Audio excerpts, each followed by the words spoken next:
Vamos lá. Vamos lá? Ô Caio, amo você, meu irmão. Amém. Mas você julga o Bolsonaro? Não, eu julgo os atos do Bolsonaro, as falas do Bolsonaro, os dizeres e os comportamentos do Bolsonaro. Eu nunca disse para ninguém que o Bolsonaro está no inferno, nunca disse nada disso. Agora, eu digo que ele é um ente nocivo a qualquer sociedade. As obras dele, as falas dele, que eu acompanho desde a década de 80 e não de agora, Bolsonaro é tudo para eles, é uma coisa, para mim ele é outra. Ele não é novo, o Bolsonaro é velho. Eu acompanho a carreira pública dele há mais de 30 anos, eu sou do Rio de Janeiro, a gente se esbarrava lá em tudo que é lugar. Os repórteres que o cobriam a mim também. Eu sabia de coisas que eles não podem nem sonhar. Agora, se alguém me perguntar, Caio, o Bolsonaro vai para o inferno, eu digo, não, me deixa fora dessa. Eu não estou aí para isso. Agora, o homem público, que fala as coisas que ele fala, que propõe o que ele propõe, que diz o que ele diz, eu gostaria que ele não tivesse voz nem vez nesse país, porque tudo que a gente não precisa é mais disso. Porque não é evangelho. O que ele está falando é contra o evangelho. Agora, não é o Bolsonaro. Eu estou te dizendo, eu confessei um pecado aqui da minha gravação sobre o Aécio. Uhum. O Aécio só é politicamente mais correto. Mas eu não boto nada no fogo. Eu acho o Bolsonaro muito mais nocivo como criatura humana. Mas não quero nenhum deles. E não quero vários. Dos que estão aí, não quero nenhum. Eu estou falando da incidência do Evangelho sobre ele. Assim como Jesus. Jesus não amava Herodes, embora o tenha chamado de raposa. Claro que amava. Jesus não amava os fariseus. Aqueles fariseus a quem Jesus denuncia no Evangelho são pessoas que ele abominava, pelas quais não morreu, aos quais ele não queria que genuinamente se convertessem, deixassem os seus maus caminhos, embora ele os tenha chamado de filhos do inferno. É claro que amava. Agora, as obras deles eram detestáveis e para serem denunciadas, como Paulo diz. E o que eles fazem em oculto só referir é vergonha. O que o Bolsonaro faz em oculto, ele refere sem vergonha. Ele é um ser publicamente danoso a qualquer sociedade. Agora, isso aí, se um dia alguém disser, Caio, olha, eu sou amigo do Bolsonaro, ele está numa situação muito ruim, ele está angustiado, ele está doente, ele está com medo de morrer, ele queria falar contigo, meu Deus, eu vou lá, sento ao lado dele, converso com ele, ouço o que ele tiver a dizer, se ele me perguntar o que eu acho do que ele fez na vida, eu digo com toda clareza. Eu vou pegar a mão dele, vou orar e vou pedir a graça de Deus para iluminar a mente dele, para ele ter paz. Concordar com ele publicamente, Jesus não me deixa. Jesus não me deixa. O Evangelho em mim não me permite concordar com as obras, com as falas, com os dizeres e com as antipatias que ele promove, com os ódios que ele germina e com cujo ódio ele engravida o coração de um monte de gente que nasceu outro dia, não sabe nada e estão se tornando seres humanos ruins. Porque são pessoas que não conhecem o Evangelho. Quem conhece o Evangelho de fato e que tem compromisso com o Evangelho, sabe que não dá para um cristão apoiar aquilo ali. Como não dá para apoiar quase nada à nossa volta. Quem de fato anda no Evangelho está numa situação difícil no mundo.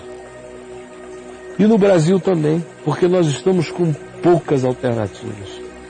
Quem tem um caráter e uma atitude, um olhar humano melhor, às vezes, do ponto de vista da governança, não tem a energia de governança suficiente. Por exemplo, eu acho que do ponto de vista de caráter, não tem ninguém aí parecido com a Marina.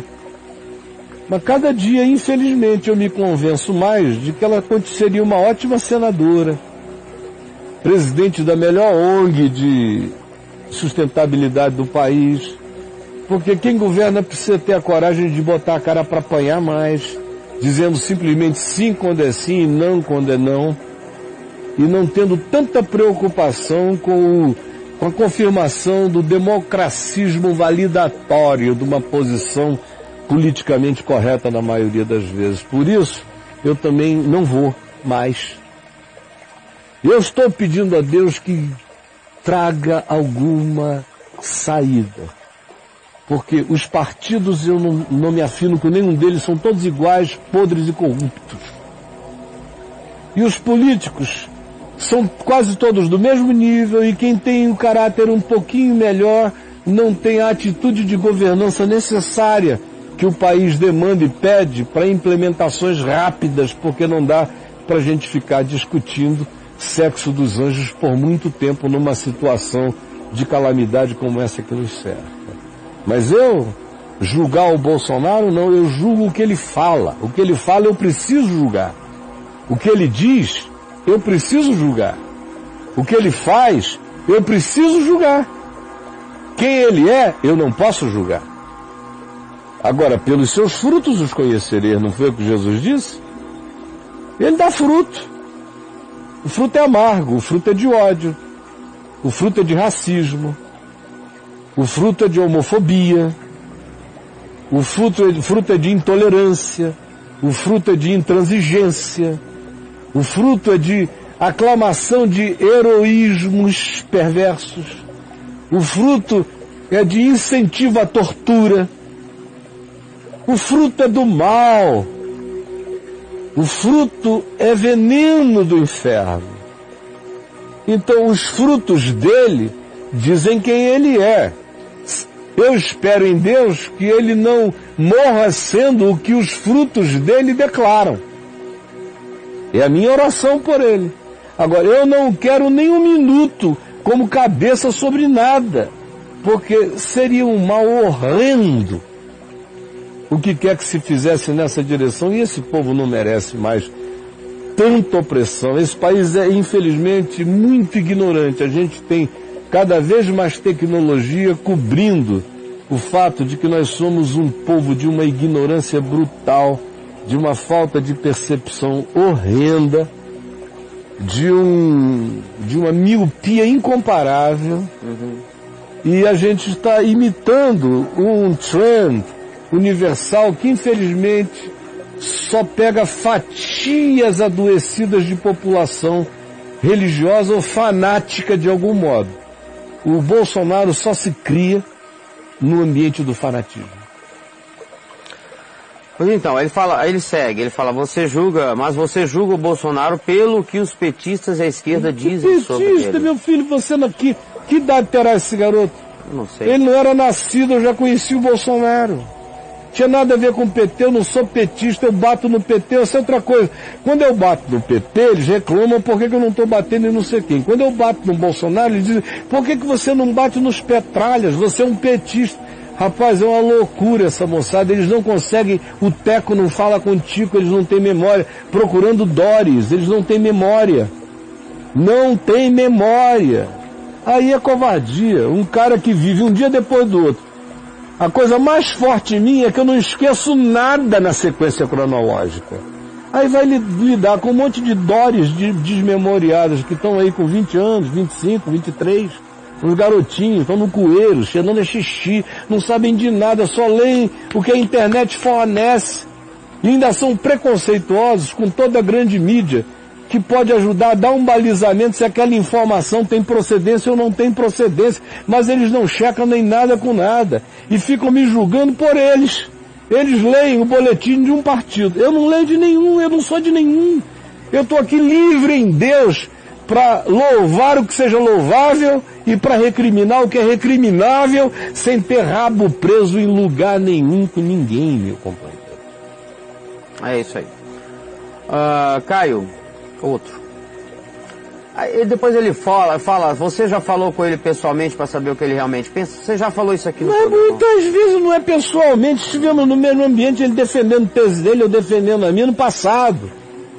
Eu não tenho paciência, tem gente que diz, faz um hangout com ele. Pra quê, cara? Eu não quero, não preciso pra faz gente um hangout ficar fazendo boca, batendo boca com o Bolsonaro, pra quê? Não, eu fico querendo é que vocês abram os olhos, pensem bem.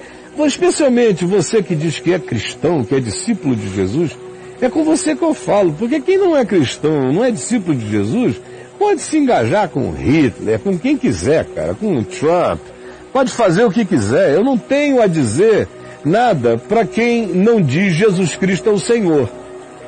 Agora, para quem diz, eu estou dizendo. Quem diz que Jesus Cristo é o Senhor não pode abraçar essas teses. Vocês não sabem o que estão fazendo, ou se sabem, é pior ainda. Agora, fica só com uma informação. A Alemanha da Segunda Guerra Mundial era toda cristã. Aqueles soldados todos, domingo de manhã, estavam na igreja cantando Santo, Santo, Santo, Deus Onipotente, Castelo Forte é o nosso Rei. Castelo Forte é o nosso Rei. É, cara. Quem foi perseguido na Alemanha foi gente como Dietrich Bonhoeffer, aí alguns que fizeram parte da igreja que contestava, da igreja que enfrentava, da igreja que fazia profecia contra o sistema, foi todo mundo para a cadeia e morreram na cadeia. Nossa. Num país cristão, cheio de templos, e que ainda tinha na Constituição que tinha uma dedução do imposto que já saía como dízimo para a igreja. Nossa. E fez a maior calamidade da história da humanidade. Produzido enquanto os sinos badalavam e ao longe os fornos crematórios crepitavam e os crentes aqui cantavam, porque não tinha nenhuma conexão entre evangelho e a implicação política das ações das pessoas nas ruas, que é o que a gente vê crescendo entre nós aqui. Caio, você fala sobre os tipos de ismos, aspas, né? Catolicismo, islamismo e outros. Agora, falar que o senhor não é de Deus por afirmar contra essas ideologias seria muito, mas muito errado. O sentimento de Bolsonaro não é diferente desse seu. São uma pequena minoria querendo colocar sobre a grande maioria das maioria suas ideologias perversas. Não, querido, eu não tenho nada contra isso, eu não persigo ninguém. Eu não odeio negro, eu não odeio gay, eu não quero eliminar ninguém. Eu não digo que se eu assumisse o poder eu fecharia o Congresso. Eu não tenho nenhum louvor a dar aos ditadores, aos tiranos de nenhum lugar da terra. Eu aborreço toda e qualquer imposição. Agora, eu não cultuo ideologia de gênero, não faço nada disso.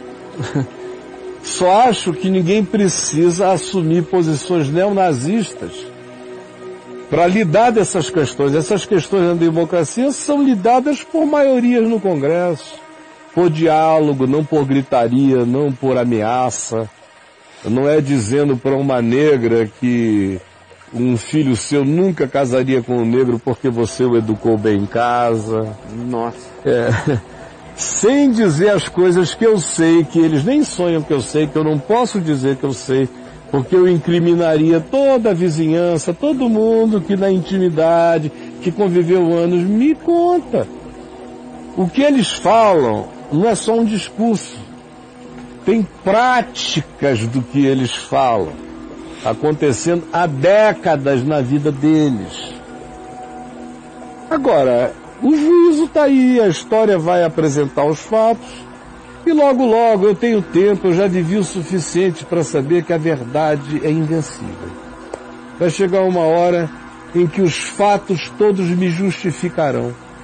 Assim como eu venho sendo justificado nos últimos 20 anos, de muita coisa que eu vinha dizendo e vocês diziam, não, o Caio está machucado, o Caio ficou amargurado, o Caio ficou doído. E eu dizia, não, eu só tive a desgraçada oportunidade de conviver, de entrar e de ver. E estou se dizendo a vocês, não vão, por favor. Aí vão. Eu infelizmente gostaria de ter errado, mas até aqui a minha mulher diz, você não errou numa. E eu não vou mencionar nomes porque eu acho que é pecado. Ficar dizendo aonde você acertou. Viu, fulano? Olha lá. Viu, fulano? Olha lá. Eu não faço isso. Como vocês não têm memória, são todos dores, não juntam uma com a outra. E ficam me repetindo aquilo que é insuportável. para quem tem uma memória boa e uma cronologia de fatos e que protagonizou coisas. Eu não estou lendo jornais. Eu tenho feito parte, no curso da minha vida, a maior parte dela, dos fenômenos históricos in loco. Então, por favor, sejam mais moderados quando vocês falarem, tá bom? Eu não estou aqui querendo fazer mal a ninguém, e nem desejando mal de ninguém, mas eu não quero que pessoas más, que têm uma história contra a história do Evangelho e mantêm a coerência histórica hoje contra o Evangelho, só porque aderem a batismos formais, como Constantino, como quase todos os reis europeus perversos, como quase todos os ditadores latino-americanos. Todo mundo acaba recorrendo a uma igreja ou outra que dê mais força popular para poder unir. Roma ensinou isto. E é assim que se faz, vocês não conseguem entender, não conseguem nunca deixar de ser os mesmos animais de carga das ditaduras manipuladoras. Pobres de vocês, amigos.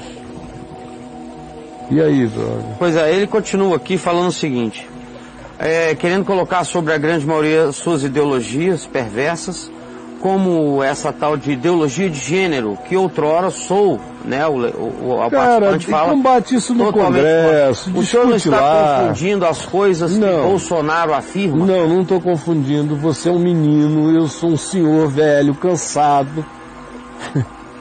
Cansado. Bolsonaro, como eu disse agora já quarta vez, não é uma figura nova para mim. Vocês não tinham nascido. As minhas ideias e as dele já batiam de frente. Eu estou dizendo isso sobre o Bolsonaro não agora. É pena que na década de 80 não tinha internet, senão você entraria lá. Você ia ver no jornal O Dia, os cacetes que eu já dei nele para todo lado, no jornal do Brasil, que já está extinto, os paus que eu dei nele no Globo. Depois que criaram o jornal Extra do Globo, que era quem mais cobriu o Bolsonaro, nas loucuras que ele falava na periferia da cidade. E eu escrevia no Extra também. Eu tinha artigo no Extra, no Dia, no Globo. De editoriais que eu fazia de vez em quando e artigo.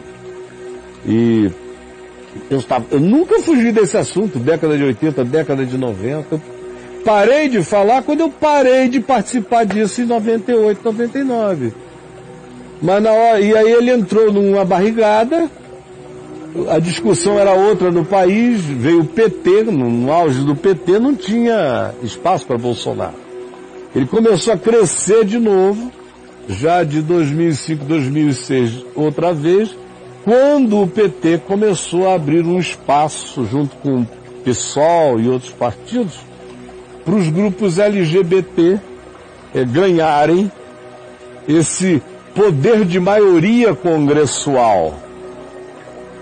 Aí foi nessa que ele, dizendo as mesmas coisas que ele dizia em 80 e 90, ele cresceu por causa desse momento. E os garotos que estavam nascendo agora, aí abrindo o olho, acharam que tinha um novo líder se levantando no pau da mangueira. Para com isso, cara, vocês não sabem de nada. Mas vamos lá. Vamos lá então. Saideira, Bolsonaro. Tá? Por favor. E quando o Bolsonaro evitou a cartilha gay, e quando ele perdia votações bolivarianas de 250 por 1, quando ele recebeu a menção honrosa de Joaquim Barbosa como o único que não se corrompeu de seu partido no processo do mensalão. E aí, Caio, o que você me diz? Não se corrompeu em termos de quê? De dinheiro? Não recebeu a grana. Porque dinheiro não é a única forma de se corromper, ele é um corrompido filosoficamente. Ele é um corrompido do ponto de vista mais profundo da corrupção. A humanidade dele é corrompida. Ele não é um ser que inclui o humano. Ele é um monobloco, ele é um ser blindado para o diferente. Desculpe o ministro Joaquim Barbosa, eu não concordo com 1 milhão de coisas dele também. Porque não basta você não roubar. Você tem também que ser bom. Você tem também que ser justo. Você tem também que ser imparcial. Você tem também que ser equilibrado. Você tem também que ter bom senso. Você tem também que ser inclusivo. Você tem também que ser democrático. Não basta não roubar. Depois se ficou sabendo que Hitler roubou pra caramba. Mas durante todo o exercício da vida pública dele, ou no início dela, uma das bandeiras que ele levantava era da incorruptibilidade financeira dele. O pessoal ficou com uma fixação tão grande no roubo financeiro que está esclarecendo que a sociedade se corrompe também e sobretudo. Não é só porque dinheiro foi tomado, é porque a humanidade foi esvaída, o sentimento humano, de respeito humano, de convívio humano, de reverência para com o humano diferente. Isso destrói a sociedade tanto quanto. E numa perspectiva destrói mais. Porque é aquela que incentiva o ato de violência, é aquela que incentiva os barbarismos noturnos, é aquela que incentiva todo o ato de ação perversa da classe superior, dos arianos morais da sociedade contra os diferentes. Porque, por exemplo, eles não ficam agredindo de noite quem roubou no Congresso. Eles batem em gay, em LGBT, em qualquer outra coisa. Eles vão agredindo e fazendo as perversidades. Agora, com relação ao passado, meu Deus, eu não preciso de Bolsonaro. No Brasil, antes, o Congresso tinha muito mais gente que não roubava do que gente que roubava, que roubasse. Durante décadas. Teve um monte de gente legal que não roubou, como está cheio de gente lá que não roubou. Agora, não precisa defender uma posição com ódio instigante, com apologia instigante contra aquele grupo humano para achar que se está fazendo alguma coisa. As melhores coisas que se fez e que se pode fazer para equilibrar essa discussão não serão feitas na base do cacete, nem do ódio, nem da agressão. Serão feitas no diálogo. Eu, por exemplo, tomei a minha decisão, eu que nunca fui de partido nenhum, filiado a partido nenhum. E gostando tanto da Marina como pessoa, eu podia ter me filiado à rede, mas quando eu li e eu comecei a ver que o tratamento da ideologia de gênero já não tratava mais de homem nem de mulher, mas de X e de Y e de não sei o quê, eu achei aquilo tão babaca, sinceramente, que eu disse, eu não quero fazer parte disso. Se eu tivesse algum poder político, para mim, querido, banheiro de homem era de homem, banheiro de mulher era de mulher, e se botava lá uma terceira opção, para quem diz eu não sou isso ou não sou aquilo. Dentro dessa terceira opção, abra as vias que você queira. E entrem lá. Eu não sei por que complicam tanto, que ideologizam tanto. É a guerra dos retrógrados contra os pseudo-pós-modernos do politicamente correto. E no meio disso fica um monte de seres humanos que acham simples resolver a questão. Se não houvesse essa guerra ideológica que está aí. Agora, nós estamos de um lado com um monte de políticos que pensam mais, mas que são politicamente corretos e não dizem o que acham simples de fazer, com medo de serem julgados pela população politicamente correta, e tem um outro grupo que não diz também o que pensa, com medo de ser agredida pelos agressores desse tipo anti-ideologia de gênero. Eu também sou contra a ideologia de gênero. Agora, na democracia, o modo de lidar com isso é numa discussão inteligente, e não na base do ódio, do grito, da ameaça, conforme vocês fazem. Isso não são os caminhos de Cristo. Não é o modus operandi de Jesus. Pedro, guarda a tua espada, para de ferir Malco. Porque aquele que com ferro fere, com ferro será ferido. Em Cristo não aprendestes assim. É só o que eu tenho a lhes dizer. E eu não quereria e não acho que seja possível alguém ser de Jesus, do Evangelho, e uma vez que diga, bom, agora está na hora de esquecer que eu sou de Cristo e deixa eu falar como um neonazista, porque eu defendo as causas que eu defendo é mesmo no tranco neonazista e com ódio. Não faço não, vocês estão corrompendo a alma de vocês. Vocês não tomaram dinheiro de ninguém, mas a alma de vocês foi corrompida. No Evangelho, por exemplo, em Timóteo, Paulo fala de Himeneu e Fileto, não os acusa de terem pegado dinheiro de ninguém, mas dizem que eles se corromperam e estavam corrompendo a alma de muitos. É o que eu vejo o pastor Everaldo e o Partido Social Cristão fazendo, corrompendo a alma de muitos. O Silas Malafaia corrompendo a alma de muitos, o Feliciano, todo esse pessoal que está levando esse grupo de pessoas a agirem com ódio, com hostilidade, como seitas de cristianismo nazista. É isso que me dói, que me esmaga o coração, é ver a corrupção do Evangelho. Vocês estão falando aí que ele não apanhou dinheiro em lugar nenhum, pelo menos nunca se provou até hoje qualquer coisa assim. Agora, a corrupção do gênero humano que ele pratica o tempo todo, vocês não enxergam. E isso é absolutamente horrendo que seja assim.